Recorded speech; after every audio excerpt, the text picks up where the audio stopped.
Sabi mo ngayon, sabihin mo, salamat dahil nagpakita ka.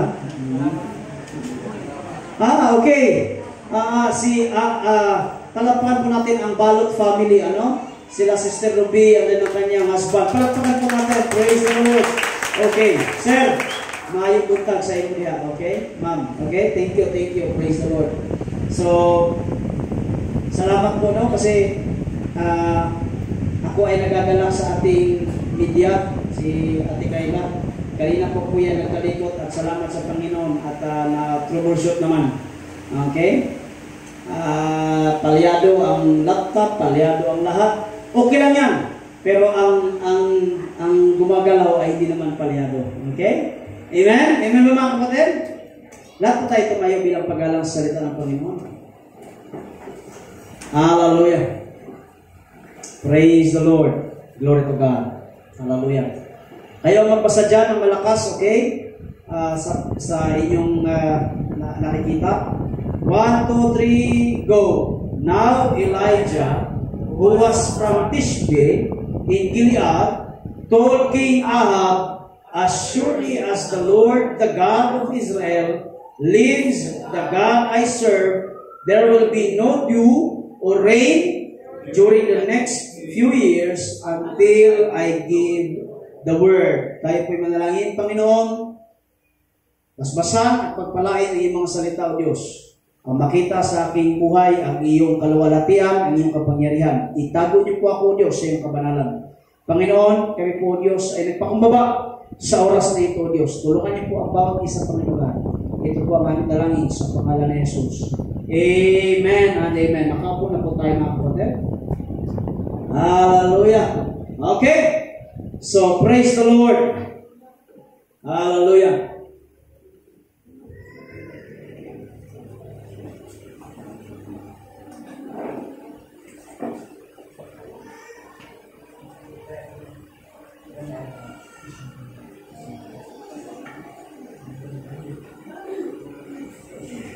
Okay, huwag kayo mag-alala. It will not take long, okay? So, ang ating mensahe ngayon ay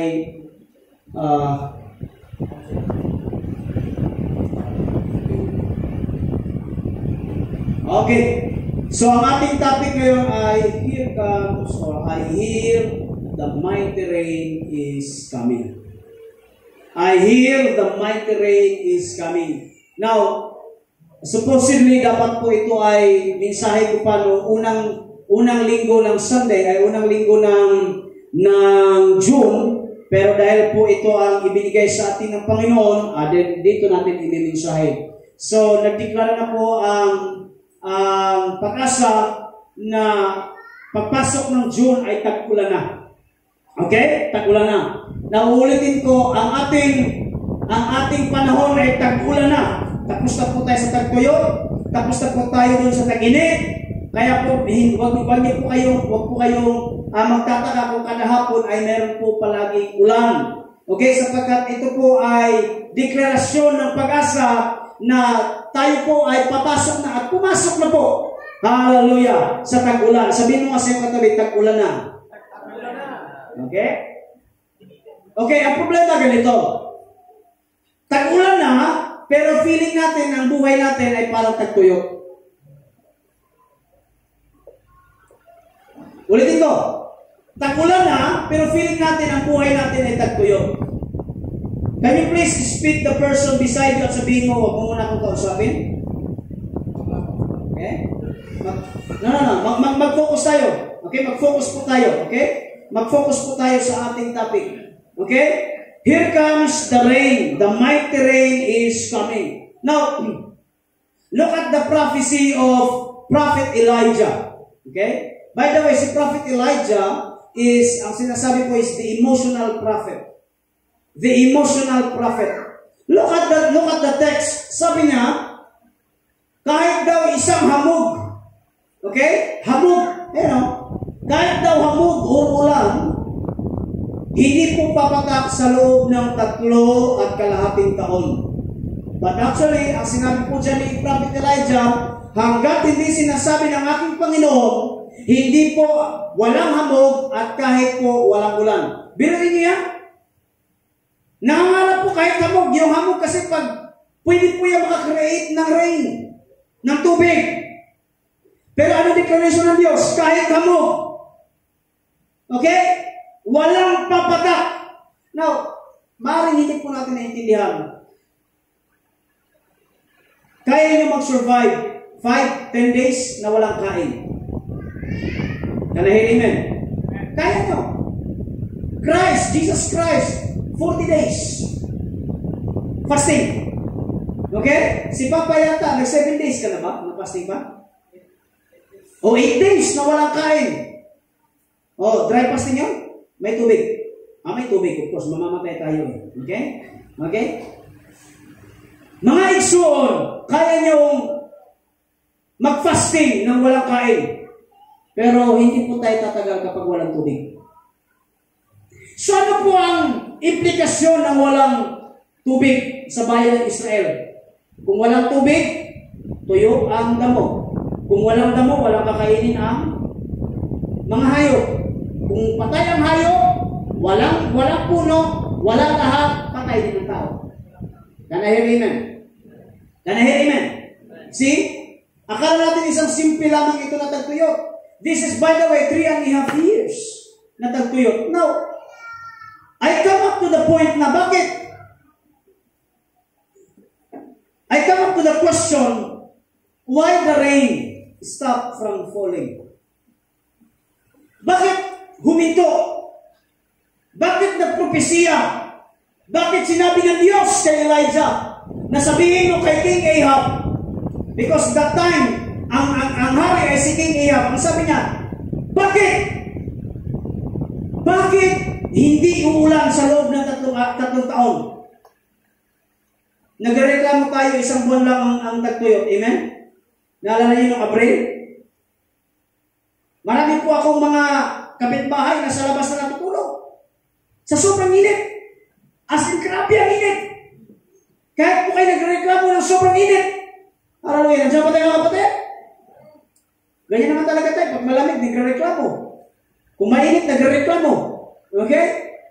Ang kailangan ng Diyos sa atin, kailangan tayo ang mag-adjust. Okay? Pero bakit dumating sa punto na hindi umulan? Now, let us go back to chapter 16. Now, by the way, huwag kayong malito. Ang aking topic ngayon is, ang aking sermon is narrative. Okay? Ibig sabihin ng narrative, tuloy-tuloy po tayo. Okay? Base po ito sa kwento. Bakit nga ba huminto ang ulan? Okay? Kayo ang magbasa dyan ng tahimik. Ako na magbasa ng malakas. But Ahab, son of Omri, did what was evil in the Lord's sight, even more than any of the kings before him. 31. And as though it were not enough to follow the sinful example of Jeroboam, he married Jezebel. Sino ba yung Jezebel na yan? Wala pong pangalan ng Jezebel ito? Wala. The daughter of King Itbaal of the Sidonians. And he began, sino yung he? Ahab. And he began to bow down in worship of Baal. Next. First, Ahab built a temple, an altar for Baal in Samaria. 33. Then he set up an Asherah pole. He did more to provoke, he did more to provoke the anger of the Lord, the God of Israel, than any of the other king of Israel before him. Ano ang kasalanan ni Ahab, King Ahab? Ito yan. Apat. Kung bakit walang ulan, sapagkat merong kasalanan si Ahab. Number 1, he did evil sa ating Panginoon. Ano yung, hindi po kasalanan. Hindi po. Kademonyuhan ang kanyang ginawa. Okay? Ano ang kanyang ginawa? He worshiped Baal. By the way, si Baal is many gods. Hindi po yan iisang Diyos. Si Baal po comes in a different forms. Pwede mong sambahin, parang si Baal is like the God of sun, the God of thunder, the God of wind, the God of weather, the God of rain. That's why ang sabi ng Diyos, walang ulan at kahit hamog. Tingnan natin yung sinasamba makapag-produce, hallelujah, ng ulan. Kasi si Baal is the God of rain also. Nasaan ba mga kapatid? Buhay pa ba? Hindi lang yan. He made an altar. Gumawa siya ng altar. Altar ni Baal. At hindi lang yan. He married Jezebel. Si Jezebel po, siya po yung pinakawalang hiya na reyna sa balat ng lupa.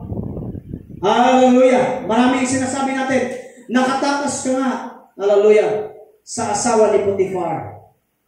Nakatakas ka nga kay Delilah. Pero hindi ka makakatakas kay Jezebel. Can I hear amen? Now, Pastor, ano po ibig sabihin niya? Marami pong tagtuyot sa buhay natin. Maraming tagtuyot ka sa buhay. I'm not talking about your literal. I'm talking about spiritual. Marami po dito sa atin na tagtuyot ang buhay. Hindi pinansyal, ha? Kasi ang akala natin, pag sinasabi natin tagulat, pagpapala, pera. Bakit? Ang pera ba ay nagbibigay sa inyo ng kapayapaan? Ang pera ba ay nagbibigay sa inyo ng kapanatagan? Bakit? Ang pera ba ay nakakapagpagamot sa inyo? Pinangahawakan ko palagi ang sinasabi ni Bishop. Hindi ko tinataas si Bishop, pero pinangahawakan ko yung sinabi niya.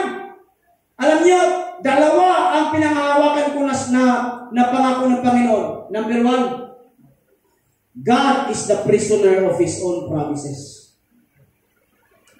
Ulitin ko, God is a prisoner of His own promises. Kapag nangako ang Diyos, walang sino man makakahadlang na hindi niya ito isa katuparan. Can I hear amen? If God is going to bless you, wala pong makakahadlang. Palakpak naman dyan. Pangalawa, if God has still a purpose in your life, you are unkillable. Pakpak ko Yersel.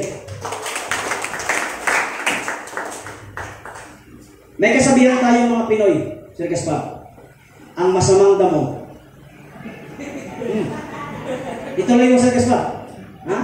Ang masamang damo, matagal mamatay. Ang masamang damo, matagal mamatay.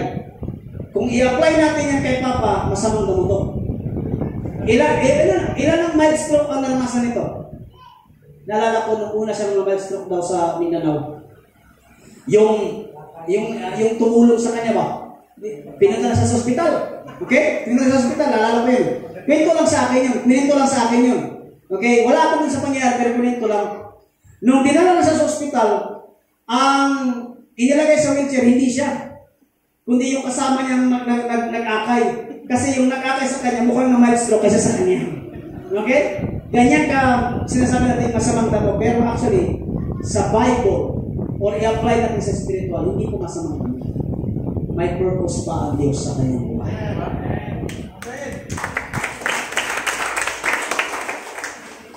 Sabi ni Bishop, bakit?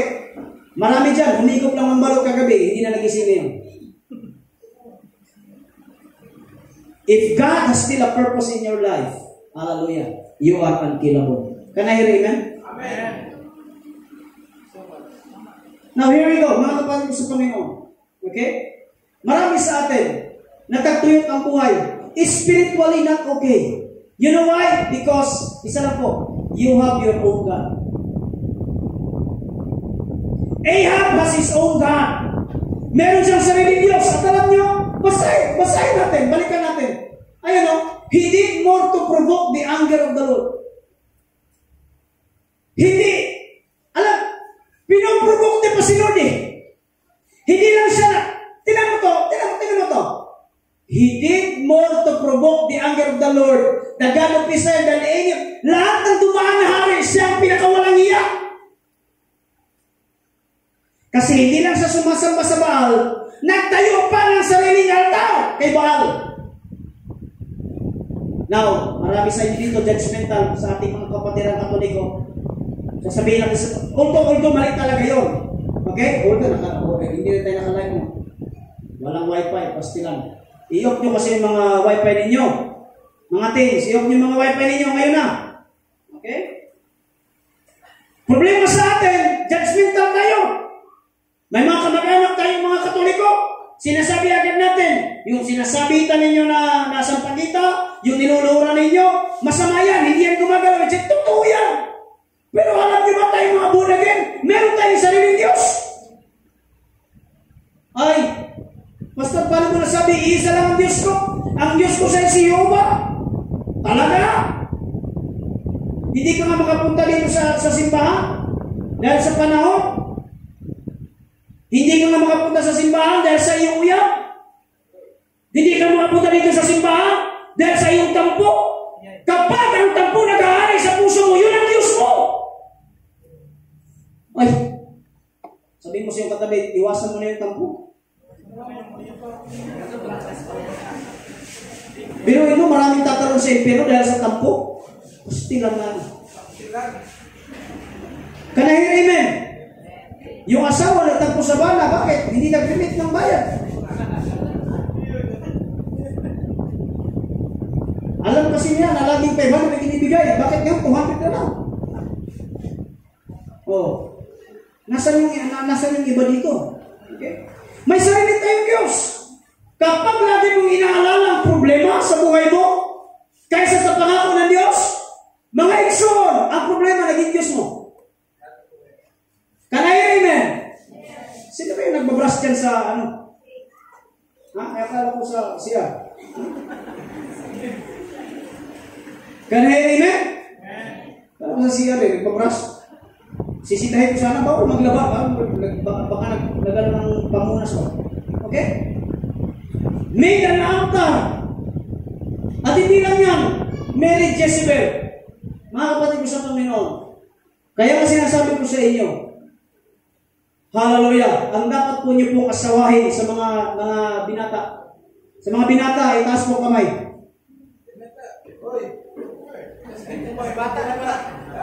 Ay, mga binata. O sige, sa lahat po ng mga dalaga at binata, itaas kamay. Pati dalaga, itaas na po ang kamay ninyo. Kaya nga, hanapin ninyo. Hindi pala hanapin. Antayin ninyo ang ibibigay ng Diyos para sa inyo. Ganahin, amen? Kasi kung babasahin mo ang Genesis, naghanap ba si Adan kay Eva? Hindi.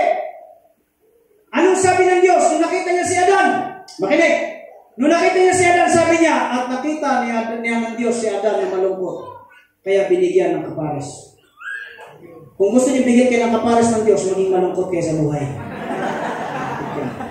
Bibigyan kayo ng Diyos. Ha? Hello, nasa mo tayo mga kapatid? Asawahin po ninyo, piliin ninyo yung mga tao na may Diyos. Huwag kayo makipag-compromise. Si Delilah nakipag-compromise. Mahal niya daw si Samson. Pero ibinenta, mga kapatid. Hallelujah. Huwag na huwag. Hallelujah. Praise the Lord. Kaya sa mga mag-asawa dito, praise the Lord sa buhay ninyo. Sapagkat kasama kayo nandito nagpupuri sa ating dakilang Panginoon. Amen? Palagpakan niyo ang Diyos. Now, the blame. Ayan na. Kahit tagtuyot na, nagbiblame na. Nagtuturuan na. Sino may kasalanan? O, tingnan niyo to. So, Obadiah, si Obadiah is a prophet of man or a prophet of God also. Nung gustong patayin ni Jezebel ang mga propeta, si Obadiah, tinago niya ang ibang propeta. So si Obadiah, although tauhan siya ni King Ahab, pero siya ay nagtakot sa Diyos. Obadiah went to tell Ahab that Elijah had come. By the way, sabi kasi ni King Ahab kay propeta Obadiah, maghanap tayo ng tubig. Wala na tayong tubig. Ikaw dito sa kabila, ako dito sa kabila. Maghanap tayo ng tubig. Ubus na ang tubig. So si Obadiah, pumunta doon sa kabila, nakita nito si Elijah. Si Elijah nagkakape. Si Pastor Elijah nagkakape. Starbucks. Okay? Si Pastor Elijah nagkakape. Okay? Ngayon, ang sabi ngayon ni Obadiah, lumuhod siya kay Elijah, sabi niya, mahal na Panginoon. Maliit na Panginoon ba? Lord, maliit na Lord. Hinahanap daw kayo ni King Ahab. Kayo daw yung dahilan kung bakit kuminto ang ulan. Ano sabi ni Elijah? Papuntahin mo rito. Papuntahin mo dito si Haring Ahab. Mag-aantay ako. Ano sabi ni Obadiah? Prophet Elijah, marami na pong namatay na propeta. Huwag po kayong magbiro ng ganyan. Magsusubok ako doon. Sabihin ko na nandito ka. Pero dapat huwag kang umalis. Sabi ni Elijah, dito na ako. Antayin ko kayo dito. Alas 3 ng hapon dito sa Starbucks SM. Sabi ni Prophet Elijah. So, ano ginawa ni Obadiah? Obadiah went to tell Ahab. Okay? That Elijah had come and Ahab went out to meet Elijah. Eto na. Si Ahab hari. Sabi niya, when Ahab saw Elijah, eto na ngayon. Nung nakita na ngayon si Elijah nagkakape sa Starbucks. Ha? Anong sabi ni Ahab? So, ikaw pala yun. You are the troublemaker of Israel. Sabi ni Ahab, sabi ni Prophet Elijah, kung may nabot na ako? Ha? Ako ang sinisisi mo, sabi ni Elijah? Ako ang sinisisi mo na walang ulan? Uy, pagtapong uy, pag-sure uy. No? Marami sa atin. Dumating ang taghirap sa kanyang buhay. I'm not talking finances. Nagkalit-silit ang buhay, tapos sinisisi ang Diyos. Now, in the first place, kagagawa mo yan. Ay, versikulo tayo. O, kayo ang magbasa. 1, 2, 3, go!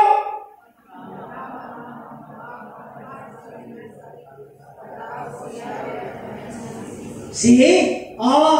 Ipinapahamak ng mangmang. Okay? Ang kanyang sarili pagkatapos si Yahweh ang kanyang sinisisi. Hindi ka nag-study. Alam mo, exam bukas. Bumagsak. Sasabihin, may purpose ang Diyos sa buhay ko.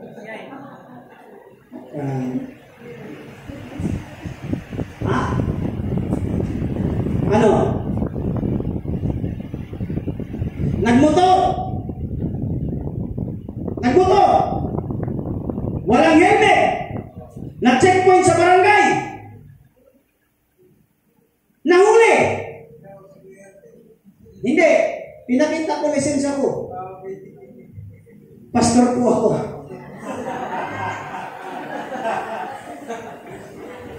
Alam mo na checkpoint eh. Wala kang helmet. Tinuloy mo pa rin eh. Kung hindi ka naman mama.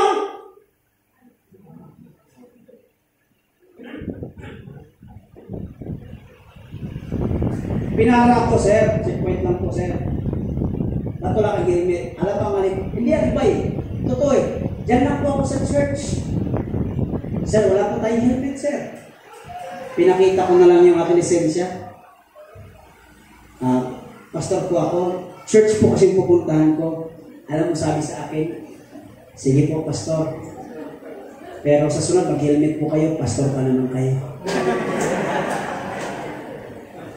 Medyo nadurog yung ano ko dun. Parang natamaan yung pride ko. Oo nga, no? See? Tapos isinisisi natin sa Diyos.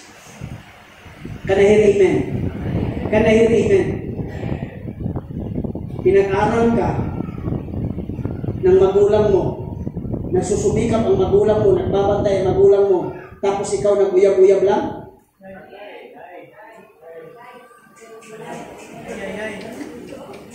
Wala akong pinapatamaan dito. Nagpakatotoo lang ako. Mga minamahal kong kapatid. Look at the verse. Ipinapahamak ng mangmang ang kanyang sarili pagkatapos si Yahweh ang kanyang sinisisi. Anong sabi ni Elijah? Anong sabi ni Elijah? Ano sabi ni Prophet? Ni King Ahab. Ikaw ang may dahilan kung bakit naubos ang ulan. Bakit hindi pumatak ang ulan? Ikaw ang may dahilan. Anong sabi ni Elijah? Look at the answer of Elijah. I have made no trouble. Look at the verse. I have made no trouble for Israel. Elijah replied, you and your family are the troublemakers.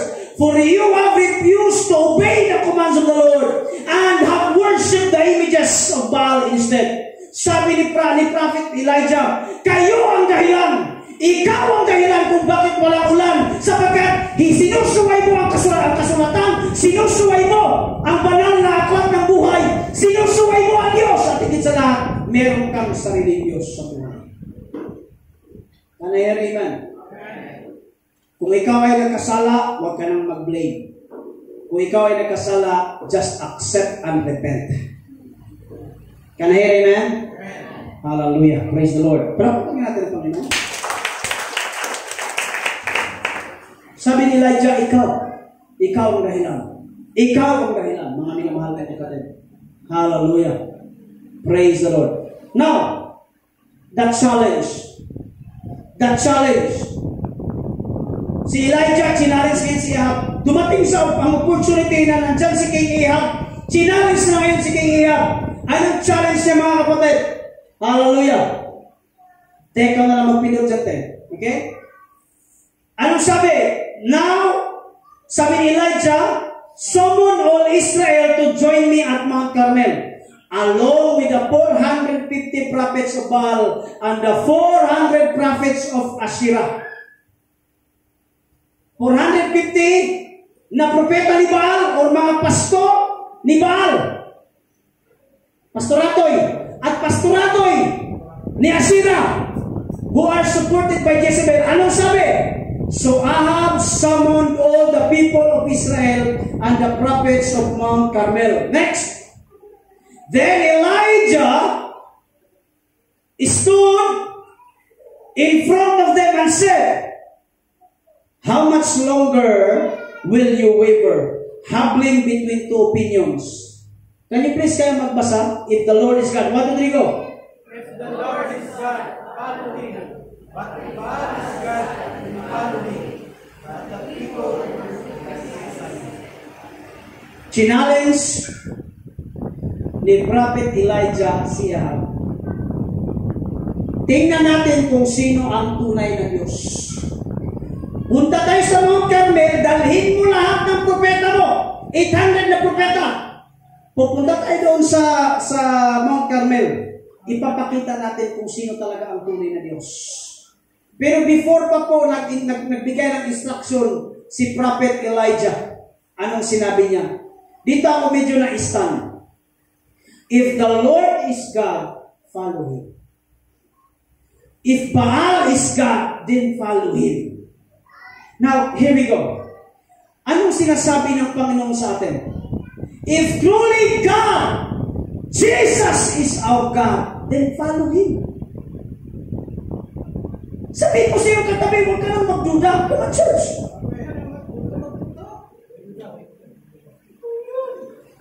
Wala pong in between. Hello? Wala pong in between.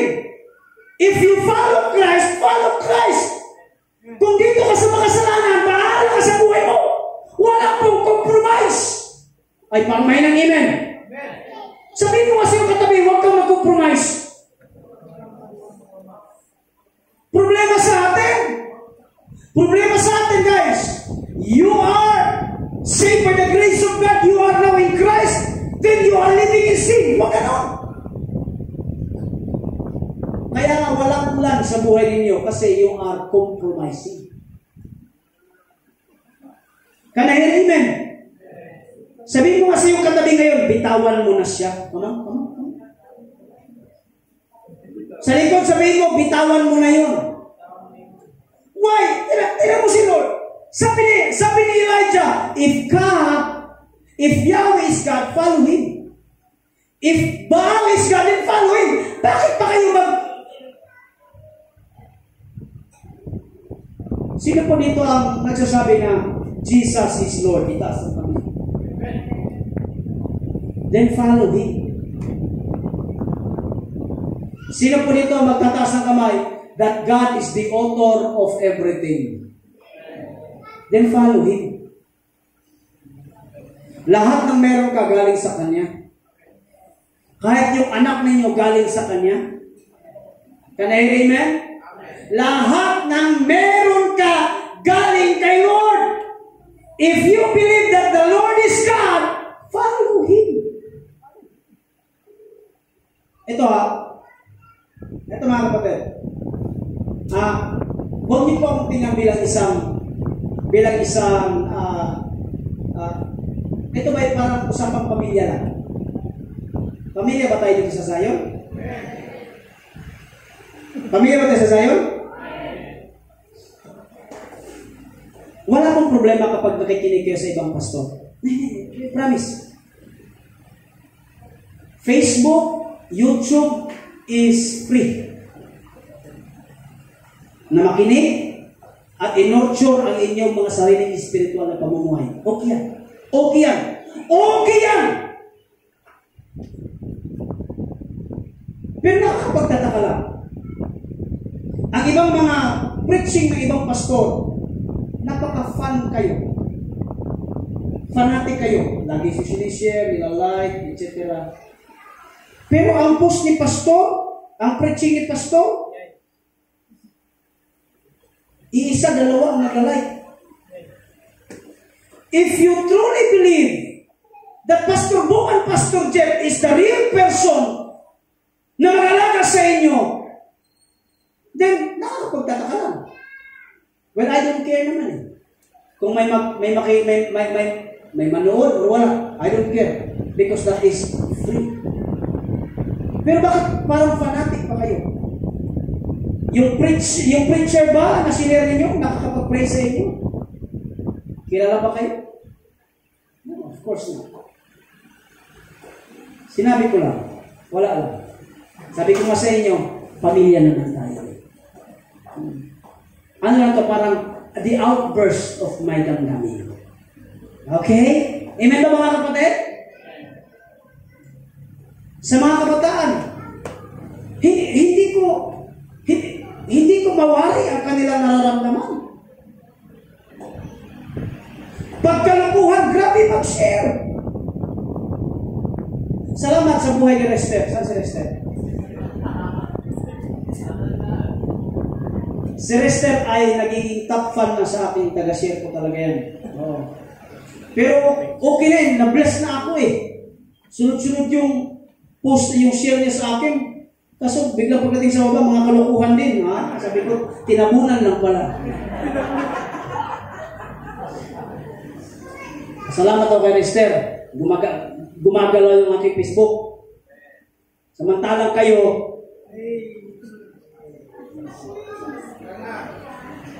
may nag-sinishare. Araw-araw sipag lang.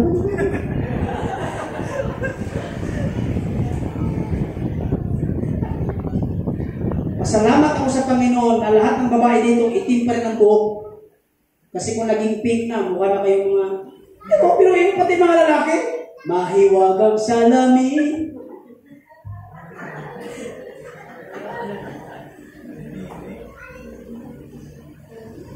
Grabe no, pero sige lang. Ulitin ko nga, wala pa ito sa script. No? Ano ko lang to, parang, anyways.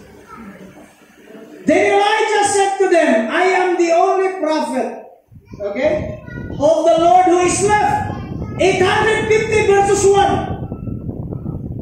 850 verses 1. But Baal has 450 prophets. Now, bring dalawang bulls. The prophet of Baal may choose whichever one they wish. Okay, kaya magbasa dyan. Okay? And cut it into pieces and lay it on the wood of their altar, but without setting a fire. Gumawa kayo ng altar. Maghanap kayo ng baka, hatiin nyo sa gitna, ilagay nyo sa altar. Hindi pala sindihan. Ilagay nyo lang, huwag nyo sindihan. I will prepare the other bull and lay it on the wood on the altar, but not set fire to it. 24. Then call on the name of your God. Tawagin nyo na kung sino yung Diyos ninyo, si Baal. And I will call the name of the Lord Jesus. Amen? Hallelujah! The God who answered by setting fire to the wood is the true God. Isa lang ang criteria. Ang sino mang makapagsunog ng alay natin sa altar, iyon ang totoong Diyos. Huwag nyo lang sindihan. Can I hear amen? Okay? And the people agreed. Next natin. Nakusuya ko. Then Elijah said to the prophets of Baal, sabi ni Elijah, kayo ang mauna, for there are many of you. Biray mo, 850? 850? Choose one of the bulls and prepare it and call on the name of your God. Nakita niyo maliit na G? But do not set fire to the wood. 26. So they prepare one of the bulls and place it in the altar. Then they called on the name of Baal from morning until noontime. Mula umaga hanggang tanghali. They were shouting. Ano sabi? Oh Baal! Oh Baal! Answer us! But there was no reply of any kind. Then they danced, hobbling around the altar they had made. Sabi ni Elijah, sige, tawagin niyo ang Diyos ninyo. Anong sabi ng mga bulaang propeta? O Baal, katugunan niyo ang aming panalangin. Sindihan mo ang aming alay. Now, if you have your own gods, hindi yan sasagot sa iyo. Amen. Can I hear amen? Amen. Hindi yan sasagot sa iyo. Kasi hindi yan tunay na Diyos. Ang tunay na Diyos, hallelujah, walang iba kundi ang ating Panginoong Jesucristo. Amen? Walang pagkatiyo ang Diyos. Next natin. Okay? At about noon time, Elijah began gusto ko talaga si Pastor Elijah. No? About noon time, tanghali na, Elijah began mocking them. Kinukutsa na sila. Sabi ni Elijah, you'll have to shout louder. Lakasan nyo. Ay, sos, Ginoo. Lakasan nyo. Voluman mo pa. Okay? For he surely is God. Di ba Diyos nyo si Baal? Lakasan nyo pa. Perhaps he is daydreaming. Okay? Or he is relieving himself. Sabi ni Elijah. Or maybe he is away on the trip. Okay? Or he is asleep and needs to be awakened. Kabaliktaran ito because our God does not sleep. Amen? Can I hear amen? Sabi ni Elijah, sana ang Diyos ninyo, baka tulog, baka naglalaba. Hallelujah! Okay? Malaman ko lang na may maglaba pag Sunday. Wala lang, sinabi ko lang. Sinabi ko lang. Okay? Mga action, buhay pa ba lahat? Oy, magsayaw kayo! Kantahan nyo! Baka tulong! Sige! Purihin nyo pa! Baka nasa trip to Jerusalem. Baka nagkaroon ng field trip. Nasa na si Baal? Bakit hindi sumasagot? Uy, bakit hindi sumasagot si Baal? Bakit hindi sumasagot? Sana, verse 28, mga tukmol dito, mga propeta ni Baal. Bakit? Ano sabi? They shouted louder. O, tingnan mo. Kinutsa lang sila ni Elijah. Talagang sinunod naman. Siguro, Baal forevermore. My Baal is alive. Baal forevermore. Sabi siguro kulang sa bulyong. Bulyong talaga pati speaker. Nagrenta na ng video kay Allah. Talaga namang sumigaw sila. Baal! Mahal naming Baal! Sunugin mo na ang aming alay! So they shouted louder and following their normal custom. Tingnan nyo. And they cut themselves with knives and swords until the blood gushed out. Baal! Baal! Gaspar! Baal! Baal! Panginoon namin Baal! Naglaslas na. Wala pa rin. 29. They rained all afternoon. Mula umaga hanggang hapon. Grabe ang kanilang pagsayaw. Walang sumagot until the time of the evening sacrifice. But still, there was no sound, no reply, no response. Sige ate. Okay? The moment of truth. Hallelujah. Then Elijah called the prophet and the people, come over here. They all crowded around him as they repaired the altar of the Lord that had been torn down. Panahon na ngayon Elijah, si Elijah na ngayon. Kasi, wa-effect yung... wa-effect! Wa-effect! Sabi ni Elijah, sige, ako na. It's my turn. Okay? He took 12 stones, one to represent one of the tribes of Israel, and he used the stone to rebuild the altar in the name of the Lord. Then he dug a trench, canal, around the altar, large enough to hold about 3 gallons. Next, he piled the wood of the altar, cut the bull into pieces, and laid the pieces on the wood. Then he said, look at the verse, fill 4 large jars with water, and pour the water over the offering and the wood. Pinapalagyan ng tubig ang altar. Nangingi si Elijah ng tubig sa panahon na walang tubig. Anong gustong sabihin ni Elijah? Lahat ng meron kayong tubig, hallelujah, itapon nyo na yan. Why? Kasi hindi pwedeng sidlan ng Panginoon yan hanggat may laman. Can I hear amen? Look at the text. Fill 4 large. After they had done, binasa yung altar, ha? He said, do the same thing again. And they were finished. He said, now do it the 3rd time. 3 beses binasa yung altar. Buhay ka ba lahat? Nasusundan niyo pa ako? And the water ran around the altar and even filled the trench. Next, sabi ni Elijah, here we go, the moment of truth. O Lord, answer me. Answer me so these people of Zion will know that you alone are God. Are God, and that you have brought them back to yourself. 38. Immediately the fire of the Lord flashes down from heaven and burn up the young bull, the wood, the stones, and the dust. It even lit up, dinilaan pa, hanggang natuyo all the water in the trench. Buhay ang Diyos.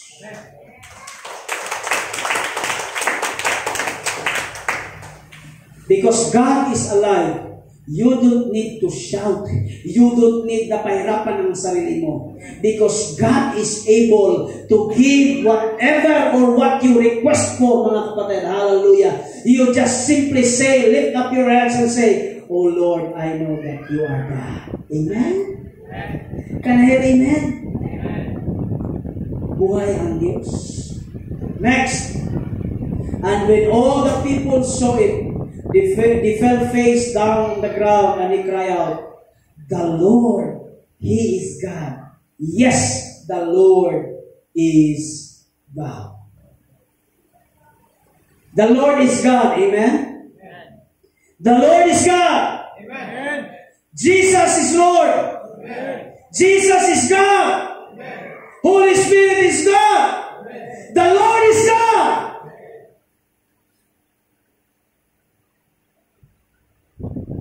Here comes the mighty rain. Malapit pa magtapos. Then Elijah said to Ahab, go, get something to eat and drink, for I hear a mighty rainstorm coming. Next.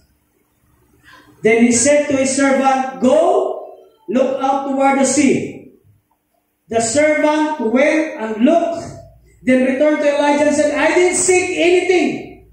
7 times Elijah told him to go and look.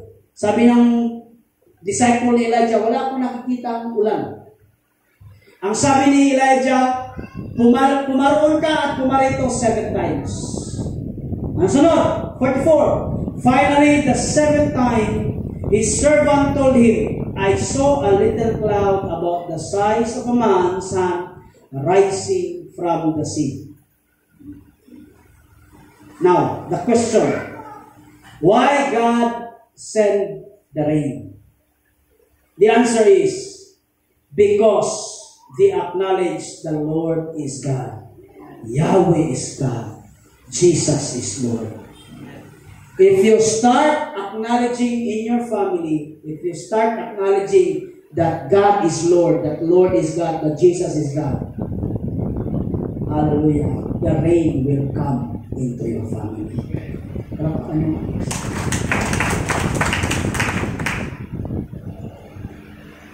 Jesus is God. Last. How the rain fall? How the rain fall?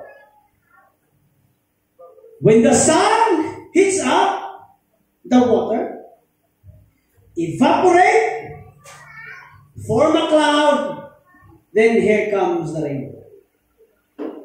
Simple, what we call, ang tawag dyan? Cycle. Ulitin ko, biology. Okay? Paano na-form ang ulan? When the sun hits up the water, evaporate, form a cloud, then here comes the rain. Type na lahat. Okay. How the rain pour? How the rain pour? 1, 2, 3, go. The sun, kaya niya ko, the sun hits up the water. Kaya niya ko, 1, 2, 3, go. The sun hits up the water, evaporate. Nagpakahirap ako dito, kaya niya ko. One more time. The sun hits up the water, then evaporate, form a cloud, here comes the rain. Basahin niyo yan. Okay, 1, 2, 3, go. The sun hits up the water, evaporate, form a cloud, here comes the rain. Last, 1, 2, 3, go. The sun hits up the water, evaporate, form a cloud, then here comes the rain. Oh, hindi pa ako tapos. Now, here we go. Yung sun, palitan natin ng O. When the sun, come on church, 1, 2, 3, go. When the sun shining towards us, evaporate us through worship, form a cloud, then here comes the blessing rain. Hallelujah. Woo! Praise the Lord. One more time. For the last time. The sun shining toward us, evaporate us through worship, form a cloud. Anong sunod? Then here comes the blessing rain. Palakpakan niyo ang Diyos. Hallelujah. Makaupo na po tayo, mga kapatid. Praise the Lord. Hallelujah. Dito ang magtatapos. If you want a rain in your life, ano ang sabi ni Elijah? Ito magtatapos. Come on, hear me out. Ano sabi ni Elijah? Prepare, because the rain is coming. Even though hindi ko nakikita, but I already heard it. Amen? That's what we call faith. Faith ay hindi nakabase kung ano nakikita. Hallelujah. Amen ba mga kapatid? Mga kapatid? The rain is coming in your life right now. Sino pong naniniwala?